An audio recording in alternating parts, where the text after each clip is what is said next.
દોઢ મહિના સુધી રાજ્યની સરકાર, રાજ્યના મુખ્યમંત્રી અને ગૃહમંત્રીનો ઉપેક્ષાનો ભોગ બનેલા પીડિત પરિવારો સાથે કેવું નિમ્ન કક્ષાનું અને બેહુદું વર્તન કરવામાં આવ્યું, કેવી નિર્લજ્જતાપૂર્વક એમનો ઉપહાસ કરવામાં આવ્યો, એમની હાંસી ઉડાવવામાં આવી, એની વાત પીડિત અને મુખ્ય આપ સૌ પત્રકાર મિત્રોએ સાંભળી.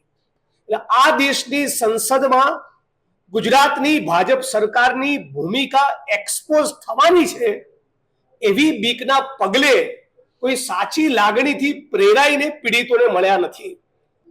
એક પછી એક શહેરો એટલે મોરબીથી શરૂ કરીને ટંકારા, ટંકારાથી અહીંયા રાજકોટ અને રાજકોટથી ચોટીલા, ચોટીલાથી સાયલા, સાયલાથી સુરેન્દ્રનગર, સુરેન્દ્રનગરથી વિરમગામ અને વિરમગામથી સાણંદથી અમદાવાદ સુધીની એક યાત્રા 15મી ઓગસ્ટે ગુજરાતમાં એક મહાધ્વજવંદનનો કાર્યક્રમ થશે. કારણ કે ગુજરાતના લોકોની એક જુદા પ્રકારની ન્યાયના જંગની લડાઈ, આઝાદીની લડાઈએ 15મી ઓગસ્ટે અમે મહાધ્વજવંદનનો કાર્યક્રમ કરશું. ગુજરાતમાં છેલ્લા 1-2 વર્ષમાં એટલી બધી દુર્ઘટનાઓ બની છે, એટલા બધા પીડિતો છે, એ રોગ કકડાટ આપણે બધું જ સાંભળ્યું છે. ગણે ગણાઈને એટલી દુર્ઘટનાઓ બની છે અને છેલ્લે મોરબીથી લઈને રાજકોટ સુધીની દુર્ઘટનાના પીડિતો માત્ર એટલું કહી રહ્યા છે કે અમને ન્યાય જોઈએ છે. હવે એમના ન્યાય માટે વિપક્ષ મેદાને આવ્યું છે અને વિપક્ષ ગુજરાતમાં ન્યાય યાત્રા કાઢવાનું છે. નમસ્કાર, આપની સાથે હું છું પાયલ રાઠોડ.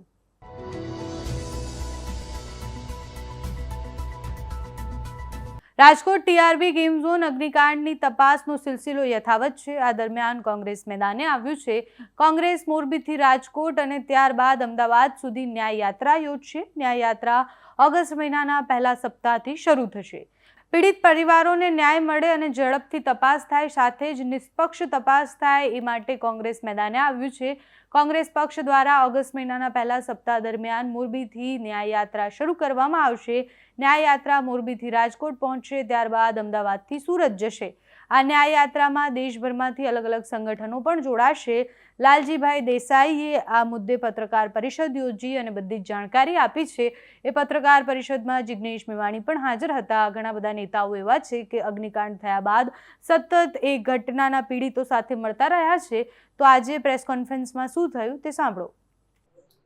હાલ આપની સમક્ષ ટીઆરપી ગેમિંગ ઝોનમાં જેમણે પોતાના પરિવારના સદસ્યો ગુમાવ્યા એ સ્વજનોએ, પીડિત પરિવારોએ પોતાની વ્યથા તમારી સમક્ષ રજૂ કરી. દોઢ મહિના સુધી રાજ્યની સરકાર, રાજ્યના મુખ્યમંત્રી અને ગૃહમંત્રીનો ઉપેક્ષાનો ભોગ બનેલા પીડિત પરિવારો સાથે કેવું નિમ્ન કક્ષાનું અને બેહુદું વર્તન કરવામાં આવ્યું, કેવી નિર્લજ્જતાપૂર્વક એમનો ઉપહાસ કરવામાં આવ્યો, એમની હાંસી ઉડાવવામાં આવી, એની વાત પીડિત અને મુખ્ય આપ સૌ પત્રકાર મિત્રોએ સાંભળી. દોઢ મહિના સુધી ભારતીય જનતા પાર્ટીના કોર્પોરેટરો, ધારાસભ્યો, સાંસદ સભ્યો, પક્ષના વિવિધ પદ ઉપર બેઠેલા માણસોમાંથી કોઈને પણ એ જનેતાના આંસુ લૂછવાનું મન ના થયું જેને પોતાના દીકરાની લાશ નહીં, અવયવો અને અંગોના ટુકડાઓ તમે આપ્યા છે. અને દોઢ મહિના દરમિયાન માનનીય રાહુલ ગાંધીજી એમની સાથે ઝૂમ કોલ ઉપર વાત કરી. 3 દિવસના રાજકોટ શહેર કોંગ્રેસ સમિતિના સાથીઓએ ઉપવાસ કર્યા, પોલીસ કમિશનર કચેરીનો ઘેરાવ કર્યો, રાજકોટ શહેર, રાજકોટના સમજદાર વેપારી, દુકાનદાર, નાગરિકોએ બંધ રાખ્યું. અને ફરી એકવાર રાહુલજીએ રૂબરૂ મુલાકાત બાદ એવી બાહેધરી આપી કે તમને ન્યાય મળે ત્યાં સુધી અમે તમારી પડખે રહીશું અને અનુકૂળતા મળી તો દેશની પાર્લામેન્ટમાં પણ તમારા આ ન્યાયના પ્રશ્નને ઉપાડીશું. એ બાદ જ રાજ્યના ગૃહમંત્રી અને મુખ્યમંત્રીને પીડિત પરિવારોની યાદ આવી.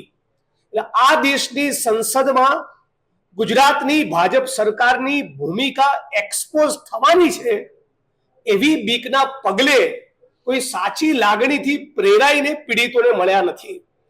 જેમ આશાબેન કાથડના પિતા ચંદુભાઈ કાથડે કીધું કે એમની મજાક અને મશ્કરી કરવામાં આવી છે, એ બોલવા માટે ઊભા થયા, તમને ચૂપ કરી દીધા, એમને બોલવા ના દીધા. આ 12 જેટલી માગણીઓ જે પીડિત પરિવારો રજૂ કરી એમાંથી એક પણ માગણી સંતોષવાની ગેરંટી નહીં આપી, કશું જ એમને લેખિતમાં બાહેધરી કે ખાતરી નથી આપી. તો સવાલ એ થઈ રહ્યો છે કે આ ગરીબ પીડિત પરિવારોની 1.5 મહિના બાદ તમે શા માટે ફાંસી ઉડાવી રહ્યા છો? આ પીડિત પરિવારોની એટલી જ માંગણી છે કે અમને નોન કરપ્ટ પ્રમાણિક અધિકારીઓ જોઈએ તપાસ ટીમમાં, વળતરની રકમ વધે, ફાસ્ટ ટ્રેક કોર્ટમાં એમનો કેસ ચાલે. શા માટે તમે હજી પીડિતોને આ પ્રમાણે વર્તન કરી રહ્યા છો? જે પીડિત પરિવારો 45 ડિગ્રીની ગરમીમાં રાજકોટ શહેર બંધ કરવા પત્રિકા લઈને રઝળવું પડે, એ પોતે જ પીડિત પરિવારો કહે પ્રમાણે રાજ્યની સરકાર માટે શરમનો વિષય હોવો જોઈએ. એટલે આ રાજ્યની સરકાર એ પીડિતોના મુદ્દે બિલકુલ પણ ગંભીર નથી. રાજ્યની સરકાર, ગૃહમંત્રી, મુખ્યમંત્રી એ પીડિતોને ન્યાય આપવા માંગતા નથી. એટલે ના છૂટકે અમે બધા એક નિર્ણય કર્યો છે અગાઉની જાહેરાત મુજબ કે આવનારા ટૂંક સમયમાં મોટાભાગે 1 ઓગસ્ટથી મોરબીથી શરૂ કરીને એક ન્યાય યાત્રાનો પ્રારંભ કરીશું. મારા સાથી લાલજીભાઈ એ મુદ્દે વિગતવાર વાત કરશે, પણ એ વચ્ચે એક નાનકડો મુદ્દો કહી દઉં કે ગઈકાલે ઉનાકાંડના 8 વર્ષ પૂરા થયા અને આજે સવારે ઉનાકાંડમાં ભોગ બનનારા વશરામભાઈ સરવૈયાનો મારી પર ફોન હતો કે નામદાર ગુજરાત હાઈકોર્ટના આદેશને પગલે 4 SRPના કોન્સ્ટેબલો, 4 SRPના જવાનો અને 2 કોન્સ્ટેબલો એમ 6 પોલીસ કર્મીઓનું જે રક્ષણ આપેલું એમાંથી કોઈ જ કારણ બતાવ્યા વગર અચાનક ગઈકાલે મોડી રાત્રે 4 SRPના જવાનોનું રક્ષણ હટાવી લીધું છે. હવે ઉલ્લેખનીય છે કે 1.5 મહિનામાં ઉનાકાંડનો ચુકાદો આવવાનો છે. એટલે ઉનાકાંડના પીડિતોને લડવાની હિંમત મળે એ વાત તો દૂર રહી, એમનો હોંસલો, એમનો મોરલ સ્પિરિટ, એમનો નૈતિક જુસ્સો તૂટી જાય એવા બદાશયથી રાજ્યની સરકારે આ SRPના જવાનોની સિક્યુરિટી પણ હટાવી દીધી છે. આ રાજ્યની સરકારની પીડિતો માટેની ભૂમિકા છે.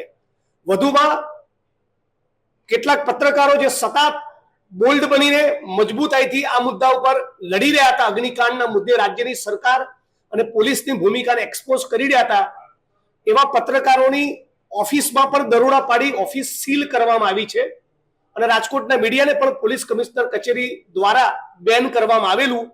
આ બધું તાનાશાહી અને દાદાગીરી વાળું રાજ્યની સરકારનું વર્તન છે. એટલે મુદ્દે પીડિતોને ન્યાય નથી આપવો એટલા માટે પીડિતોને ડરાવવા, ધમકાવવા, એમના ઘરે પોલીસ મોકલવી. રાજકોટના પથિકાશ્રમના સર્કિટ હાઉસમાં જિગ્નેશ મેવાણી કેમ રોકાયા છે, કેટલા દિવસથી રોકાયા છે, શા માટે ત્યાંથી રાહુલ ગાંધીને ઝૂમ કોલ કર્યો, એની સીએમઓમાંથી ઇન્કવાયરી પણ થઈ છે. આ બધું દેખાડે છે કે રાજ્યની સરકારને પીડિતો માટે કોઈ જ લાગણી નથી બચી, ન્યાય નથી આપવા માંગતા અને એટલા માટે અમે ન્યાય યાત્રાનો પ્રારંભ 1 ઓગસ્ટથી કરવાના છીએ.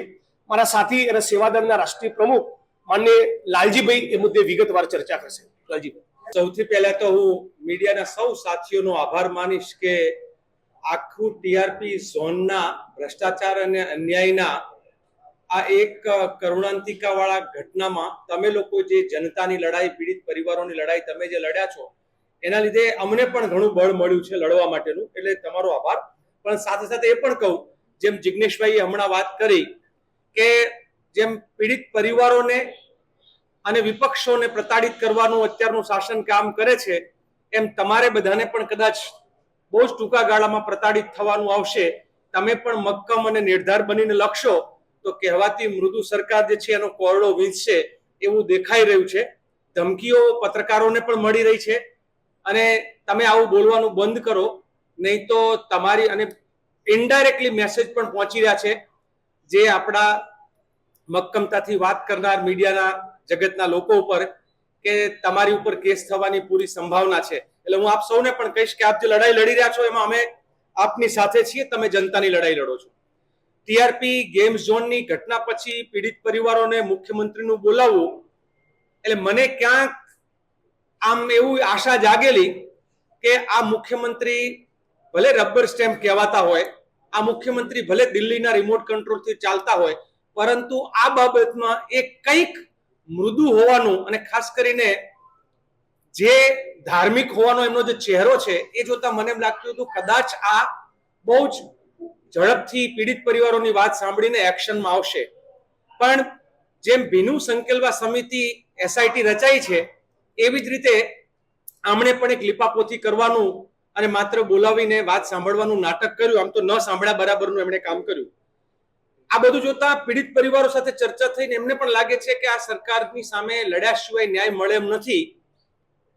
એટલે મોરબીથી શરૂ કરીને 1 ઓગસ્ટ તારીખ આગે પાછી એકાદ દિવસ થાય પણ ખરી, બધા બાકીના મિત્રો સાથે ચર્ચા પણ કરશું, પણ ઓગસ્ટની શરૂઆતથી લઈ અને 15મી ઓગસ્ટ સુધી સળંગ 15 દિવસની પદયાત્રા જે છે એ અહીંથી અમદાવાદ સુધીની, અને એક કાર્યક્રમ એવો કે એમાં પીડિત પરિવારો પણ હશે અને કમસે કમ અલગ અલગ જે લોકો આ લડાઈ લડવા માંગે છે એવા લડાયક સાથીઓ એક પછી એક શહેરો એટલે મોરબીથી શરૂ કરીને ટંકારાથી અહીંયા રાજકોટ અને રાજકોટથી ચોટીલા, ચોટીલાથી સાયલા, સાયલાથી સુરેન્દ્રનગર, સુરેન્દ્રનગરથી વિરમગામ અને વિરમગામથી સાણંદથી અમદાવાદ સુધીની એક યાત્રા 15મી ઓગસ્ટે ગુજરાતમાં એક મહાધ્વજવંદનનો કાર્યક્રમ થશે. કારણ કે ગુજરાતના લોકોની એક જુદા પ્રકારની ન્યાયના જંગની લડાઈ, આઝાદીની લડાઈએ 15મી ઓગસ્ટે અમે મહાધ્વજવંદનનો કાર્યક્રમ કરશું. આ કાર્યક્રમ દરમિયાન પદયાત્રામાં દેશભરમાંથી વિવિધ લોકો અને સંગઠનના લોકો એ અલગ અલગ સ્થળ ઉપર આવશે. એટલે આ આખી ગુજરાતમાં જે અત્યારે ભ્રષ્ટાચાર અને અન્યાય થઈ રહ્યો છે એના વિરુદ્ધની લડાઈનો એક રીતે તો આ જનતાની લડાઈ ગણાશે. અમદાવાદથી વડોદરા, વડોદરાથી ભરૂચ અને ભરૂચથી સુરત, કારણ કે ગૃહમંત્રી પોતે સુરત રહે છે. હાલના આમ પ્રમુખ તરીકે જે ભાજપના છે એ પણ સુરતમાં રહે છે અને સરકાર સુરતથી ચાલે છે અને દિલ્હીથી ચાલે છે. એટલે સુરત તક્ષશિલાનો આખી જે ઘટના બની અને ત્યાં ન્યાય નહીં મળ્યો, 5 વર્ષ પછી પણ એ લોકો ન્યાય ઝંખે છે. મિત્રો, અમે પાલભાઈ, જિગ્નેશભાઈ ને અમે લોકો માત્ર અહીંયા ટીઆરપી માં પીડિત થયેલા લોકોના સંપર્ક કરીને એમના દુઃખ દર્દ માટેની લડાઈ મર્યાદિત રાખવાના બદલે અમે બીજા પીડિત પરિવારોને પણ મળ્યા. મોરબીના પીડિત પરિવારો સાથે બેઠક કરી, એમની વેદનાને સમજવાની કોશિશ કરી. વડોદરાના હરણીના પીડિત પરિવારોને મળ્યા, ત્યાં બેઠક કરી. તક્ષશિલાના પીડિત પરિવારો જે છે એને મળ્યા. બધાની એક જ વાત આવે છે કે અમને જીવતા જીવ ન્યાય મળે. અમે જીવીએ છીએ ત્યાં સુધીમાં ન્યાય મળે. ન્યાય આવશે કદાચ અમે નહીં હોય અને આરોપી પણ નહીં હોય, ના ફરિયાદી હોય ને આરોપી હોય, તો આવો ન્યાય લઈને શું કરવાનું? એટલે આખી ફાસ્ટ ટ્રેકની માંગણી આપે જોઈ કે વાત મૂકી છે. એટલે ઝડપથી ન્યાય, સાચો ન્યાય, પીડિત પરિવારોના સાથે થતી જે ત્યારે મજાક જે છે 4 લાખની વાત હોય કે પછી એસઆઈટીની હોય, જે 12 મુદ્દા છે, આ 12 મુદ્દાની લડાઈ પીડિત પરિવારોની છે, એને અમે સંપૂર્ણ સમર્થન આપીએ છીએ. એક માનવીય અધિકારના મુદ્દા તરીકે, એક વિપક્ષના ધર્મ તરીકે પણ આ પીડિત પરિવારોની સાથે અમે લોકો સળંગ સાથે રહેશું. મારી છેલ્લી જે વાત ઉમેરવી છે એ છે કે ગુજરાતના તક્ષશિલાના કે પછી વડોદરાના હરણીકાંડના કે મોરબીના પુલની અંદર જેને પીડિત પરિવારને એવા અનેક બીજા કાંડ, ક્યારેય મુખ્યમંત્રીએ આ પીડિત પરિવારોને પોતાના કાર્યાલય બોલાવીને એની સાથે વાત કરી હોય અને સંવેદના પ્રગટ કરી હોય એવું પણ નથી બન્યું. પરંતુ રાજકોટની ટીઆરપીના પછી એ સફાળા જાગવાનું કારણ એમને ખબર પડી રહી છે કે ધરતી સરકી રહી છે. રાજકોટની જનતા ભાજપાનો અસ્વીકાર કરી રહી છે. રાજકોટનું મીડિયા, રાજકોટની જનતા જે રીતે બંધ પાડવાથી લઈને બધામાં સક્રિય ભૂમિકામાં રહ્યા છે, એ જોતા ગુજરાતના મુખ્યમંત્રી અને ભાજપને એવો અંદેશો છે કે આવનાર સમયમાં જમીન સરકી જાય એ પહેલા પાણી પહેલા પાળ બાંધવાનો. એટલે માત્ર સાંત્વન આપવા માટે એમણે બોલાવે છે. આપણે આશા રાખીએ કે ગુજરાતના બધા જ પીડિત પરિવારોને ન્યાય મળે અને ન્યાયની લડાઈમાં આપ સૌનો સાથ મળે. જોકે રાહુલ ગાંધી કોંગ્રેસ કાર્યાલયની મુલાકાતે આવ્યા હતા ત્યારે પણ પીડિત પરિવારોને મળ્યા હતા અને એમને આશ્વાસન આપ્યું હતું કે તમારો મુદ્દો હું સંસદ સુધી ઉપાડીશ. હવે પીડિતોને ક્યારે ન્યાય મળે છે એ જોવાનું રહ્યું. અત્યારે આ વિડીયોમાં બસ આટલું. જો તમે અમને યુટ્યુબ પર જોઈ રહ્યા હોય તો સબસ્ક્રાઇબ કરો, ફેસબુક પર જોઈ રહ્યા હોય તો ફોલો કરો, અમારા વિડીયોને લાઇક અને શેર કરો.